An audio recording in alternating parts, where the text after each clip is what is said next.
वसुदेवसुतं देवं कंसचाणूरमर्दनम्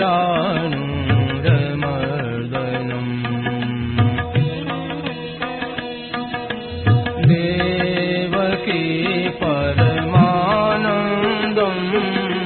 कृष्णं वन्दे जगद्गुरुम्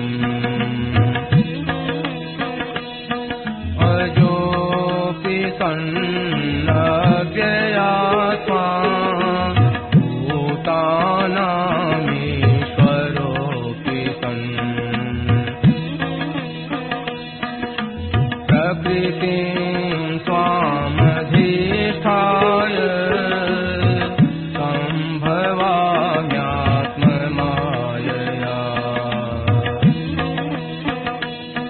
यदा यदा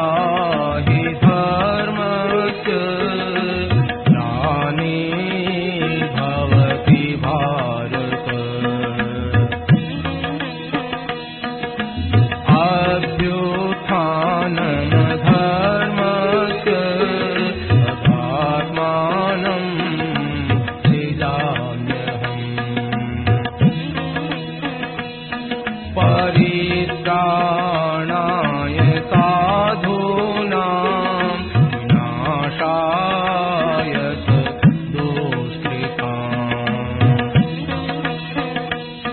धर्म संस्थापनार्थाय सम्भवामि युगे युगे जन्म कर्म च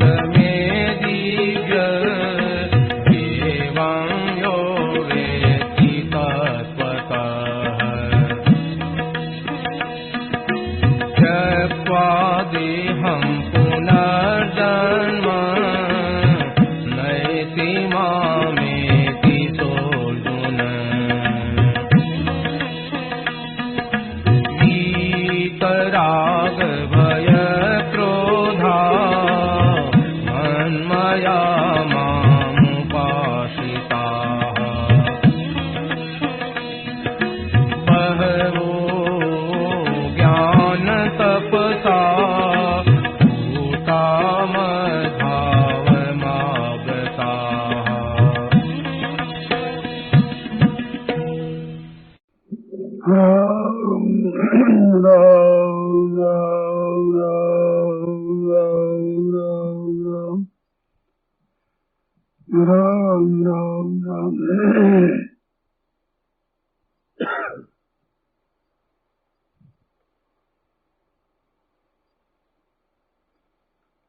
नारायण नारायण नारायण। भगवत गीता के देखने से, विचार करने से एक बात पैदा होती है, ये संसार का जो सुख है ना, ये सुख खुद दोषी नहीं है, सुख की आसक्ति दोषी है।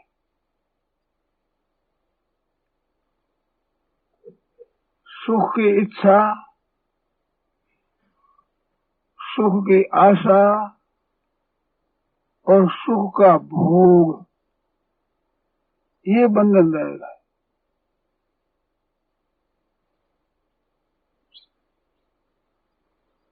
विचार करते गणेश जी स्पष्ट बात समझ में आती है कि सुख तो कुछ काम आता है, मतलब आसक्ति है, इच्छा है, और उसमें जो हो भोग के समय राजी होना, ये कुछ काम नहीं आती, सिवाय बंधन के कुछ काम नहीं आती। भोजन कर लिया जाए तो शरीर को आराम मिलता है, खुराक मिलती है, शक्ति आती है, अनुकूल भोजन से स्वास्थ्य भी ठीक होता है, ये तो काम की चीज है। परंतु बढ़िया भोजन मिले ये इच्छा, भोजन की बढ़िया की आशा, बढ़िया भोजन करके राजी होना, ये क्या काम आता है? और बंधन इसी से ही होता है। बंधन का खास कारण यही है। भगवत गीता के दूसरे अध्याय में 62, 63, 64, 65 4 श्लोक है। इन श्लोकों की तरफ दृष्टि डालने से ये बात स्पष्ट होती है। वहां लिखा है, ध्यायतो विषयान पुंस संगस्तेषु उपजायते। विषयों का ध्यान करने से, तो ध्यान क्या है? विषयों की इच्छा है, विषयों की आशा है। ये अप्राप्त के समय ध्यान है, और प्राप्त के समय उसको राजी होकर के भोगना, ये ध्यान है। ध्याय तो विषयान पुंस, पुरुष ध्यान करेगा दूर से बैठा बैठा ही, तो आसक्ति हो जाएगी, उस विषय में एक प्रियता पैदा हो जाएगी। और संगार संजायते कामो, उससे कामना पैदा हो जाएगी कि मेरे को पदार्थ मिले। और कामना बाधा लगने पर क्रोध पैदा हो जाएगा। क्रोध होते ही मोह हो जाता, मूढ़ता छा जाती है, कर्तव्य अकर्तव्य का ख्याल नहीं रहता। उसे ख्याल न रहने से स्मृति नष्ट हो जाती है, और तो स्मृति नष्ट होने से बुद्धि नष्ट हो जाती, विवेक शक्ति नहीं रहती, और बुद्धि नाशात प्रणश्यति, विवेक नहीं रहता, नष्ट हो जाता है। ये पतन का क्रम बताया। और अगर ये कहते हैं कि राग द्वेष वियुक्तेषु विषयान इंद्रिय चरण, राग द्वेष रहित होकर विषयों का सेवन किया जाए,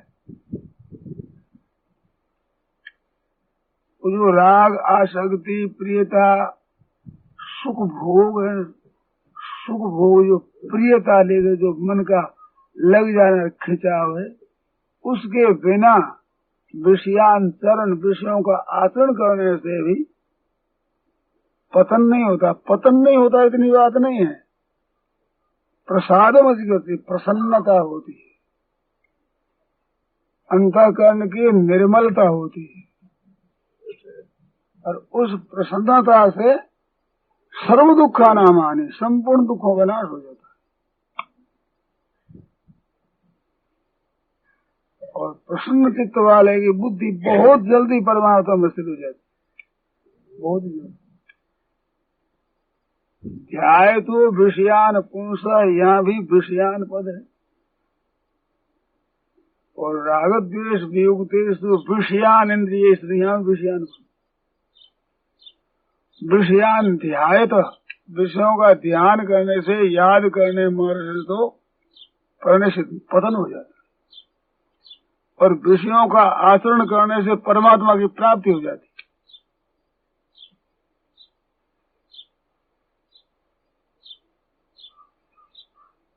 थोड़ा भी सुसुप्त का बोध हो तो आप ध्यान दें, विषयान ध्यायत, ध्यान करने का विषय भी विषय है, ये ही उनका कर्म है, और आचरण है राग द्वेष वियुक्तेषु विषयान इंद्रिय शरण, इंद्रियों का आचरण करना, तो इंद्रियों के द्वारा विषयों का सेवन करना, सेवन करना से परमात्मा में स्थिर हो जाए, स्थिति हो जाए, और ध्यान करने से पतन हो जाए,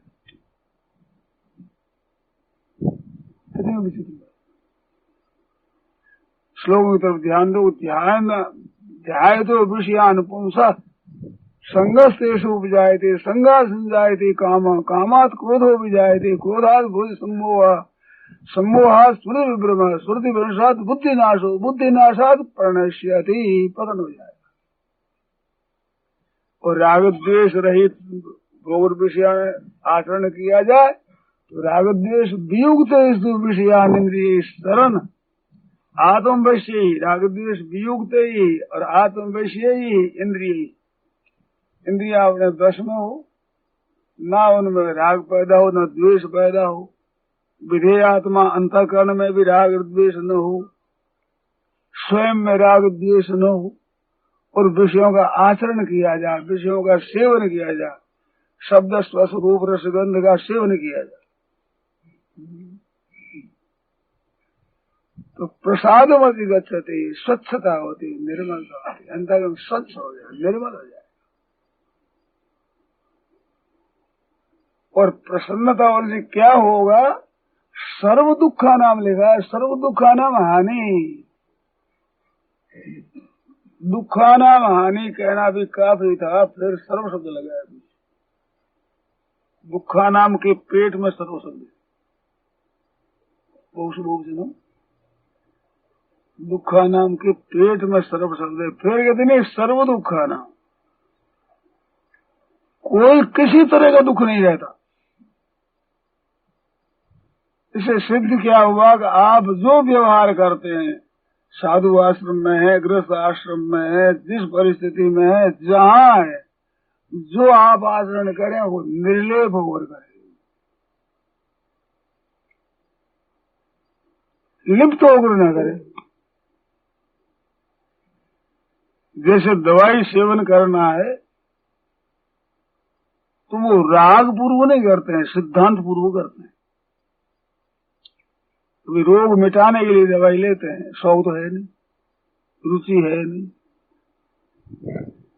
ऐसे ही भोजन आदि करना है तो एक भूख रूपी रोग मिटाना है भाई, कपड़ा ओढ़ना है तो एक जाड़ा लगता है, रोग मिटाना है। ऐसे किसी चीज का सेवन किया जाए तो राग द्वेष भी होती है।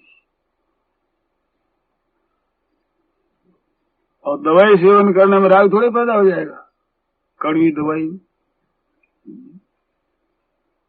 कहीं फूड़ा फुंसी हो गया और पट्टी बांधे तो उसी पट्टी में राग पैदा हो जाएगा। लाओ भाई हाथ तो ठीक है, पट्टी बांधे, कपड़ा लाओ। वो तो फोड़ा ऐसा नहीं सकता, इस बात पट्टी बांध दी, ऐसे ही ज्यादा सह नहीं सकता, पट्टी बांध दी भाई।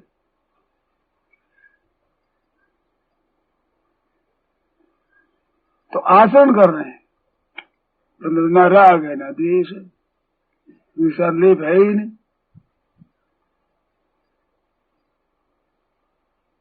सर्वथा वर्तमानोपि न स भूयो भी जाए थे, सर्वथा वर्तमानोपि सहयोगी में ही वर्तते। कितनी विचित्र बात, सर्वथा बर्ताव करता हुआ योगी मेरे में ही बर्ताव कर रहा है, और फिर वो पैदा नहीं होता। क्या गुण संगो से सदा सदियों ने जन्म में तो संग है, तो निर्लेप होकर काम करे, निर्लेप होकर। एक बात याद आ गई, हम निर्लोभ कैसे है, निर्लेप और कैसे करें। जैसे कई भाई सत्संग करते हैं निर्लेप होकर, सुन लेते, काम में थोड़ी लानी है बात, सुन ले, राग द्वेष सुन ले, बस चल दिया है, जैसे तैसे ही रहा, कोई असर नहीं उसका। जैसे वे सुने इसलिए संसार का सेवन करें।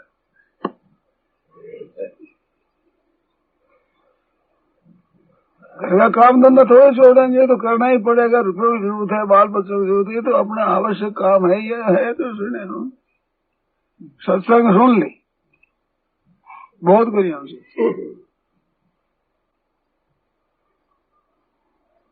इस तरह से महाराज संसार का काम बढ़ा। किसी भाई कहता हूँ, सबकी नहीं कहता, जो प्रेम पूर्वक सत्संग सुनता है उस सत्संग बैठ जाती। ऐसे संसार का राग पूर्व सेवन करता है, वो संसार भीतर बैठ जाता। विषयान ध्यायतस्थितम विषयेषु विसज्जते, कि मां मनुस्मृते मय्येव प्रविलीयते। भगवान ने कहा विषयान ध्यायतस्थितम, विषयों का ध्यान कर तो विशेष विषय में आसक्ति हो जाएगी। ऐसे मां मनुस्मृत, ऐसे मेरा स्मरण किया जाए तो मैं ये वह प्रविलीय थे, दोनों में फर्क बताया। विषयों में आसक्ति हो जाएगी, विषय में तदाकार नहीं हो सकते आप। और मेरा चित्त किया जाए तो मेरे में लीन हो जाओगे। तो विषयों के साथ आपकी एकता नहीं है और परमात्मा के साथ आपकी भिन्नता नहीं है। इस बात से विषयान ध्यायतस्तम विषयेषु विसज्जते आसक्ति हो जाती है शस्त्र संगी। और मां मनुस्मरता नित्यम, वह भी नित्यम रद नहीं है। विषयान ध्यायतस्तम विषयेषु विसज्जते मां मनुस्मरता नित्यम मय्येव प्रविलीयते, नित्य ही मेरे विलीन हो जाओगे। फिर ये संसार का दुख आएगा ही नहीं नजी। भगवान का ध्यान करते करते तल्लीन हो जाओ। क्यों? ममैवांशो जीवलोके जीव भूत सनातना, ये मेरा ही अंश है, आप विषयों के अंश नहीं हो, संसार के अंश नहीं हो। मनस्य स्थान इंद्रियाणि प्रकृति स्थान। आप मेरा ध्यान करो तो भगवान कहते मेरे में लीन हो जाओ। मन भी जरा छूट जाएगा, आप लीन हो जाओ। तो ये अपना असली काम है। अरे संसार है ना, ये संसार के विषय दिखते हैं बड़े मीठे, परंतु ये अपने नहीं है। ये तो संसार की चीज है, अपनी नहीं। और प्रभु अपने हैं, अपने। दिखता उल्टा है, संसार तो अपना दिखता और प्रभु अपने नहीं दिखते।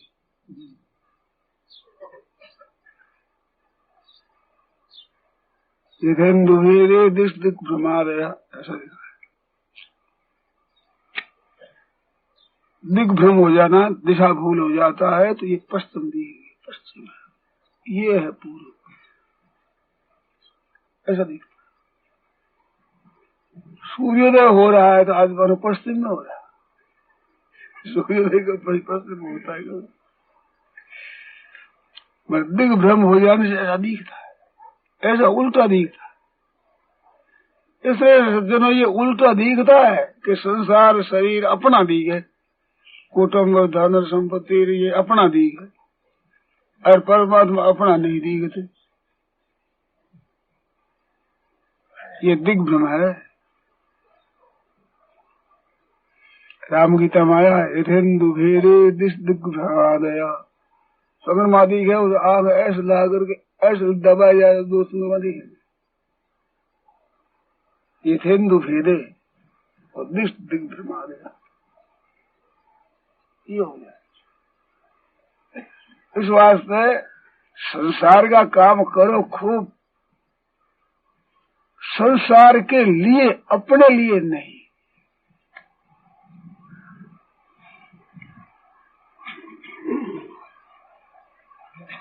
और भगवान का भजन अपने लिए नहीं हो रहा, भगवान के लिए तो और बढ़िया।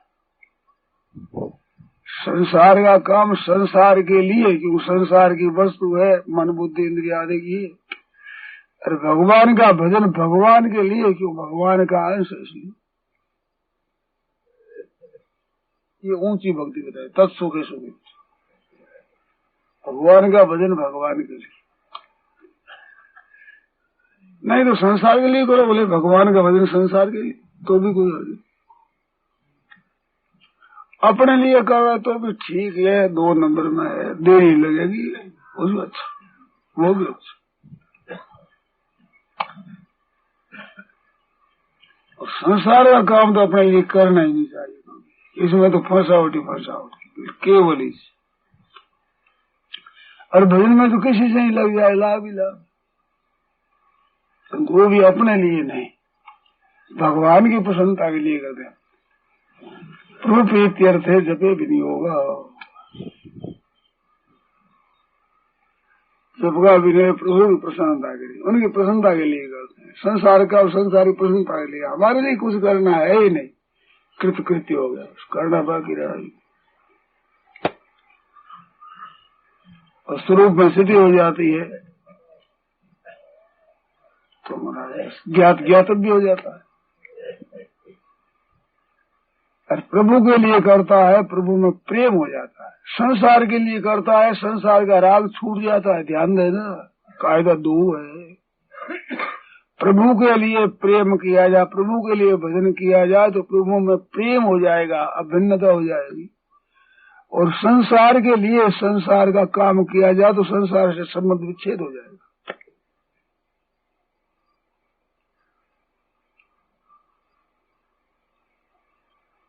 कितना फर्क है। संसार के लिए संसार का काम करो तो संसार से वैराग्य हो जाएगा, तटस्थ हो जाएगी, संबंध विच्छेद हो जाएगा। और भगवान के लिए ही भगवान का भजन किया जाए, केवल भगवत प्रीत्यर्थ ही, और कुछ हमें नहीं लेना है, तो भगवान के साथ घनिष्ठ प्रेम हो जाएगा, जिसको प्रेम कहते हैं, असली अनन्य प्रेम। क्यों भजन ही भगवान के लिए, संसारी भगवान के लिए, हमारे लिए कुछ नहीं, तो हमारे लिए भगवान रहेंगे। और संसार के लिए काम करो तो हमारे लिए भगवान रहेंगे। काम धंधा संसार के लिए करो तो तुम्हारे क्या, हमारे रहेंगे भगवान। संसार की वस्तु है और संसार का ही शरीर है, संसार का ही अंतःकरण है, संसार की इंद्रियां है, तो वस्तु भी संसार की है और वस्तुओं का उपयोग करने के औजार है, इंद्रियां, अंतःकरण है, कर्ण है, सब ये संसार के हैं। तो संसार की वस्तु संसार की दे दी तो संसार को संसार की वस्तु अर्पण।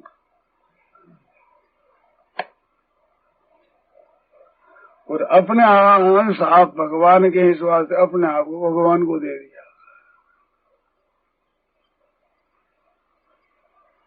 ना करना बाकी रहेगा, ना जानना बाकी रहेगा, ना पाना बाकी रहेगा। कृत्य कृत्य, ज्ञात ज्ञातव्य और प्राप्त प्राप्तव्य हो जाएगा। तीन शक्ति है, तीन शक्ति ही आपके पास में। एक करने की शक्ति है, एक जानने की शक्ति है, और एक पाने के लिए करते हैं, पाने के लिए उद्देश्य करते हैं। नारायण नारायण नारायण नारायण नारायण।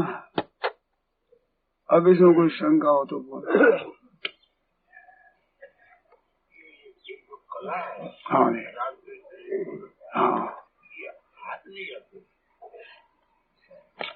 पूछता है कि ये राग द्वेष रहित तो होकर का काम करे, ये कला पकड़ में नहीं आई, ये युक्ति एक कब्जे में नहीं आ रही है।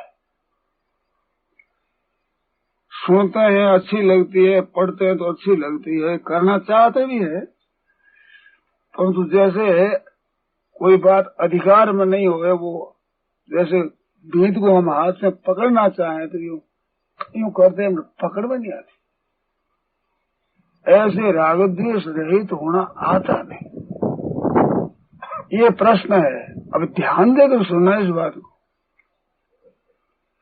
इसके पकड़ने की एक बहुत बढ़िया अचूक युक्ति है। जैसे मेरे को सुख कैसे हो, इस तरह के बैठ जाके दूसरों को सुख कैसे हो, दूसरों का भला कैसे हो, दूसरों का हित कैसे हो, ये अगर लगन लग जाएगी भीतर, और अपना शरीर और वाणी और मन और पदार्थ, रुपए पैसे दूसरों के सुख में खर्च करने से बड़े आनंद होगा, दूसरों के काम आ जाए, किस तरह दूसरे काम आ जाए, ये लगन लगा दो तो ये युक्ति आ जाएगी। और मेरे को कुछ मिले ये बात रहे तो समझ में आवेगी, ये युक्ति बैठेगी।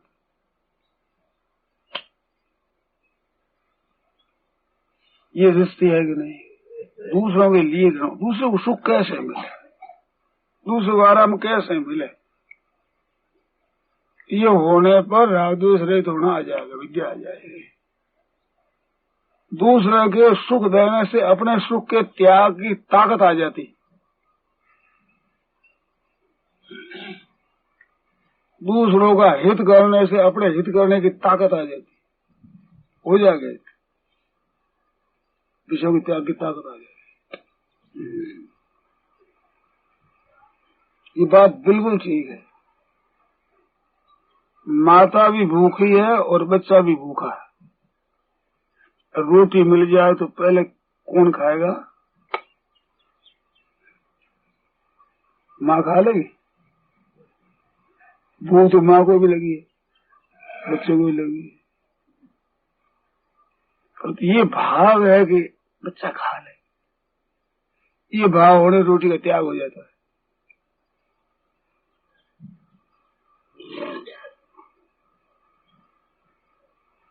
मैं खा लूं, त्याग नहीं होगा। अब उसमें फर्क इतना है, बच्चे में ममता है, वो इस त्याग का असली तत्व है ना, उसका वो नहीं मिलता ममता के कारण से। ममता न हो, ये भाव हो जाए कि भूखे हम दोनों हैं, तो ये भूखे ये भोजन कर लें। रंतदेव और क्या था, रंतदेव के सामने भोजन आदि की मिला तो ये दूसरे खा ले, भूखे दे कई दिन हो गए, भगवान प्रकट हो गए, उनको देकर राजी हो गए, भगवान प्रकट हो गए। ये अचूक उपाय है, इसको आप काम में लाकर देखो। नारायण नारायण नारायण नारायण।